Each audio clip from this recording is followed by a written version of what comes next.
Halo teman-teman semua, selamat datang di podcast Sepur. Di sini bersama saya MK Irfani.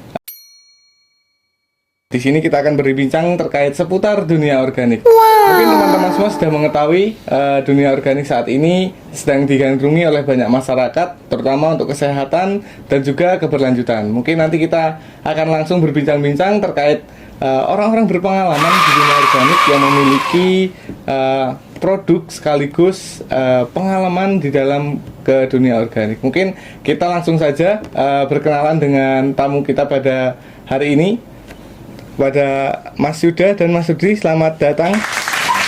Apakah kabarnya sehat, Mas? Alhamdulillah. Mungkin sebelum kita mulai bincang-bincang terkait seputar dunia organik, kita bisa perkenalan dulu mungkin dari Mas Yuda. Oke, mohon izin perkenalan, nama saya Yuda Susanto. Saya asli dari Desa Gentungan, Kecamatan Mojogedang. Saya sebagai salah satu anggota tani muda atau biasa disebut Taruna Tani Lestari di desa kami. Dan kebetulan kami memiliki usaha di dalam organik. Oke, ini menyapanya apa? Fansnya Sepur. Sepur. Perkenalkan, saya Rudi Kusnanto. Saya sebagai wakil ketua dari kelompok Taruna Tani Desa Gentungan. Kebetulan saya juga petani muda di Desa Gentungan. Oh, Pak. Teman-teman semua kita sudah tahu bahwasannya memang tamu kita pada hari ini orang-orang yang memiliki pengalaman taruna tani, bertani sekaligus berusaha tani organik. Mungkin sebelum itu kita mau tahu, Mas, kira-kira Taruna Tani ini seperti apa sih, Mas? Taruna Tani Lestari ini adalah suatu kelompok yang dibentuk dari tahun 2021, yang mana anggotanya itu mayoritas masih bisa dibilang anak-anak muda atau generasi milenial. Rata-rata ya usia SMA sampai usia 30 tahunan. Kemudian kami dibentuk kurang lebih 5 tahunan ini. Kami sudah, alhamdulillah, sudah bisa memproduksi pupuk sendiri, dan kami sudah bisa mendemplot beberapa petani dan menyerap hasilnya. Kemudian kami juga sudah bisa memasarkan hasil pertanian organik tersebut. Oh, berarti memang dalam proses ini banyak kegiatan ya, Mas, Taruna Tani ini? Nggak cuma hanya bertani ya, Mas? Enggak. Kalau yang tadi kan yang anggota lama memang ada dari kalangan milenial, tapi kalau yang sekarang kan kita berkembang terus, regenerasi. Jadi ada regenerasinya lagi. Jadi ada yang Gen Z ya. Gen Z udah ada yang masuk beberapa, ada 6 orang ya, Mas ya. Ada 6 orang. Jadi kalau bicara bidangnya kan bidang pertanian, Mas, dalam tanda kutip pertanian. Jadi kan skupnya masih luas. Nah, tidak menutup kemungkinan juga kan nanti juga melebar ke peternakan dan lain. Kan istilahnya kalau di dalam pertanian kan integritas, jadi berkesinambungan antara pertanian dan peternakan. Jadi insya Allah kedepannya kayak gitu.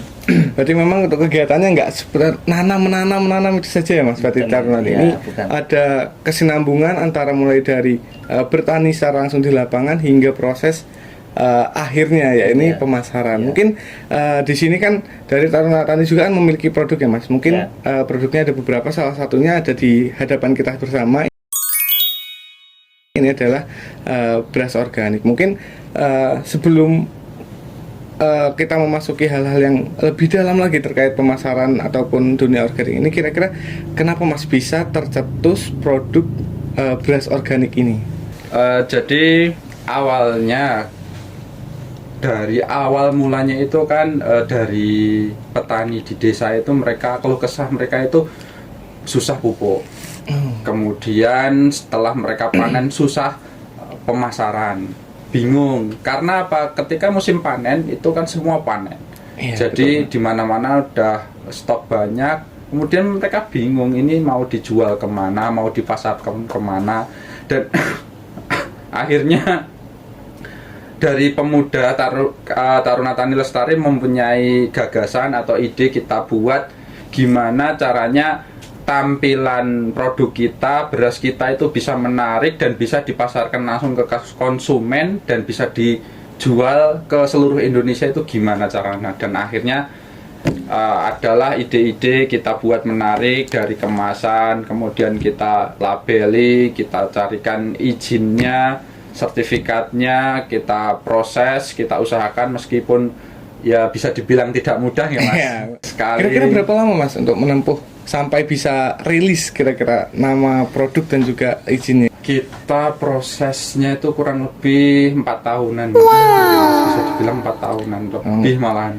Jadi dari kemasan, kita dulu kemasannya itu awalnya plastik biasa, curah, tidak tervakum seperti ini.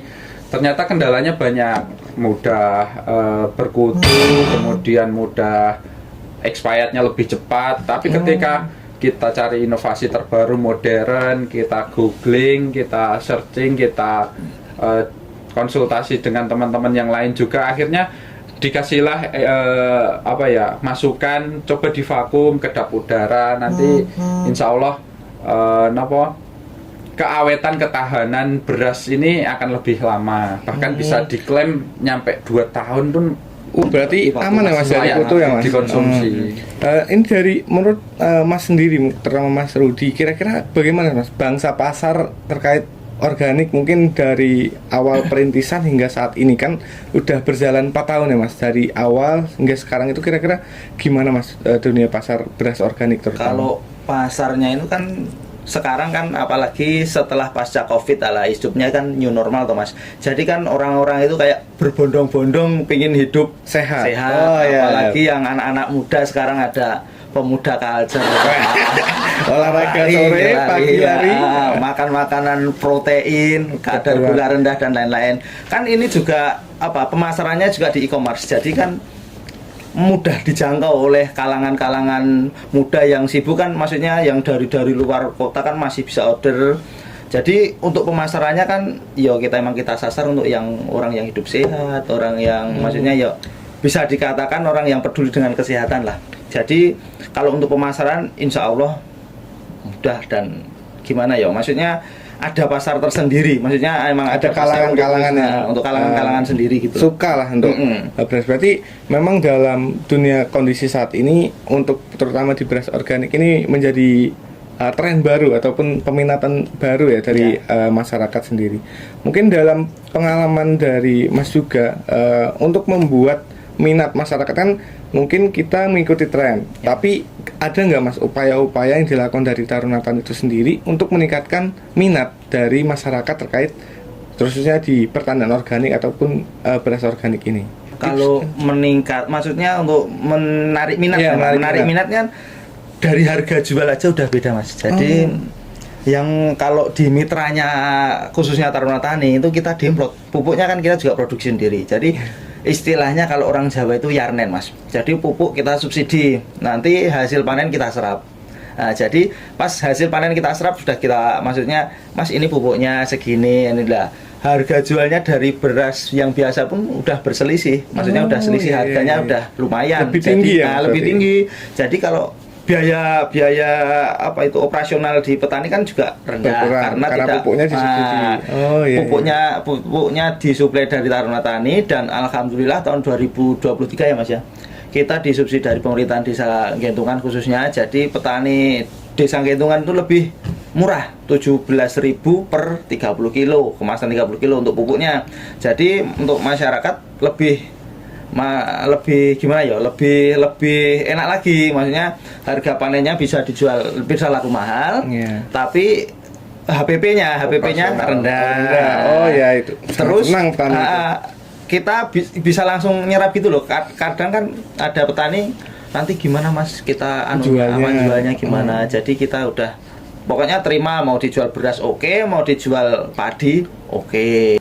Nah dari situ kan berarti kan dari tim Taruna Tani itu kan menampung ya Mas. Berarti kan kalau ibaratnya pemerintah jadi bulog lah. Nah mungkin Taruna Tani ini versi kelola sendiri UMKM. Untuk pemasarannya keluar itu Mas, kira-kira di umum mungkin dari Mas Yuda sendiri di bangsa luar ataupun bangsa masyarakat luas, kira-kira bagaimana sih tantangan ataupun minat terkait masyarakat? Apakah minatnya sudah cukup tinggi, laku keras, ataupun ada upaya-upaya memang teman-teman tarung tani entah itu buat konten atau segala macamnya mungkin untuk pemasaran? Untuk pemasarannya sendiri kita yang pertama itu salah satunya pasti via e-commerce. Terus kemudian kita juga sosialisasi yang pastinya karena produk organik ini akan terlihat menarik dan terlihat sangat diminati apabila orang itu tahu khasiatnya. Orang itu tahu manfaatnya untuk kesehatan badan, maksudnya kesehatan jangka panjangnya itu seperti apa. Dan selain itu, produk organik ini selain untuk kesehatan, dampak positifnya lagi kepada petani tadi selain dapat harga lebih tinggi, itu lahannya yang awalnya terkontaminasi dengan kimia, terus itu akan menjadi subur apabila diorganik. Jadi lebih panjang ya Mas. Keberlanjutannya lah, keberlanjutannya. Berarti memang ada upaya-upaya khusus yang dilakukan untuk proses penjualannya. Untuk tantangannya sendiri Mas yang selama ini menjadi hambatan ataupun tantangan terberat kita itu konsisten, kemudian karena apa ya, kita mengelola lahan organik itu kalau tidak konsisten itu rusak. Sekali saja dikasih kimia, perjuangan kita yang bertahun-tahun itu langsung rusak. Rusak lagi ya Mas. Rusak lagi. Jadi organik ini kita usahakan benar-benar pure bersih, kemudian tidak bisa instan lah, karena proses organik sendiri tahapannya itu sangat lama Mas, tidak hanya setahun 2 tahun, bahkan kurang lebih 3 tahun baru bisa dibilang pure organik. Kurang lebih 3 tahun prosesnya. Kemudian konsisten dalam pemasarannya itu kayak buat konten, kadang tuh kita masih bingung gimana ya biar kelihatan lebih menarik. Kadang kita buat konten dari proses penanaman, dari proses pupuk, proses packing, proses pemasaran di penjualan juga, seperti buat manfaatnya itu apa, terus kegunaannya beras ini kan ada varian hitam, merah, mix, coklat, itu apa aja kita sampaikan. Kayak merah sama hitam ini biasanya kan untuk orang yang diabetes, diabetes. Kemudian yang mix ini biasanya itu untuk orang yang baru ingin dari beras putih ke peralihan. Iya, soalnya beras merah sama hitam ini kalau belum terbiasa makan itu rasanya sepo. Iya, sepo. Tawar. Jadi kan berarti beda ya Mas rasanya.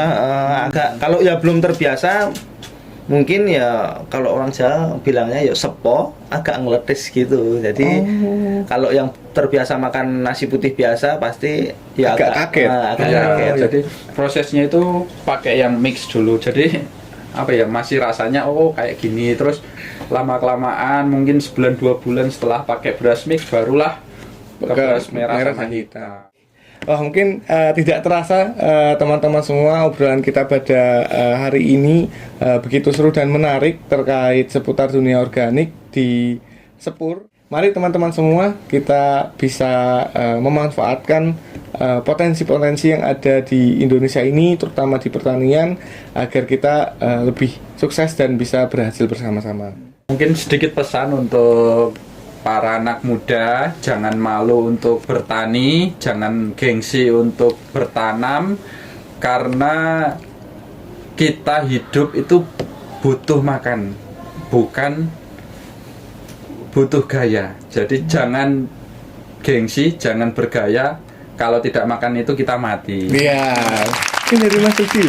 Kalau dari saya singkat saja, kalah penampilan bukan berarti kalah penghasilan. Mungkin saya di sini pamit undur diri. Saya MK Irvani, saya Yuda Susanto, dan saya Rudi Kusnanto. Kita bersama Sepur. Sehat alamnya, sehat kita semua. Teman-teman, sampai jumpa di episode berikutnya.